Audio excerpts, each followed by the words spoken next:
சமூக நீதி மாநாட்டில் ஜாதியை ஒழிப்போம் என வார்த்தைக்கு வார்த்தை ஜாதி பெயரை துணை முதல்வர் உதயநிதி உச்சரித்து பேசியது கடும் விமர்சனத்திற்கு உள்ளாகி இருக்கு. புதிய திராவிட கழகம் என்ற அமைப்பின் சார்பில் ஈரோடு மாவட்டம் எழுமாத்தூரில் வெள்ளட்டும் சமூக நீதி என்ற தலைப்பில் நவம்பர் 30ஆம் தேதி மாநாடு நடைபெற்றது.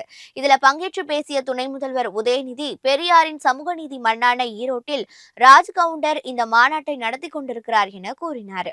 உதயநிதி பேசிய 25 நிமிடங்கள்ல 19 முறை ராஜ்கவுண்டர் என வார்த்தைக்கு வார்த்தை உச்சரித்து பேசிய வீடியோ சமூக வலைதளங்கள்ல வைரலாகி இருக்கு. ஜாதிகளை ஒழிப்பதுதான் தங்கள் லட்சியம் என பேசும் உதயநிதி, ஈரோட்டில் நடந்த சமூக நீதி மாநாட்டில் வார்த்தைக்கு வார்த்தை ஜாதி பெயரை உச்சரித்திருப்பதாக விமர்சனம் எழுந்திருக்கு. இதுதான் திமுகவின் சமூக நீதியா என சமூக வலைதளங்கள்ல பலரும் கடுமையாக விமர்சித்திருக்காங்க. கவுண்டர் சமுதாய வாக்குகளை பெறுவதற்காக சமூக நீதி மாநாட்டில் ஜாதி பெயரை உதயநிதி உச்சரிச்சுள்ளார்னோ, ஓட்டு வங்கி அரசியலுக்காக திமுக எதையும் செய்ய தயங்காது என்பதை மீண்டும் ஒருமுறை நிரூபித்துள்ளதுனோ பலரும் விமர்சித்துட்டு வராங்க.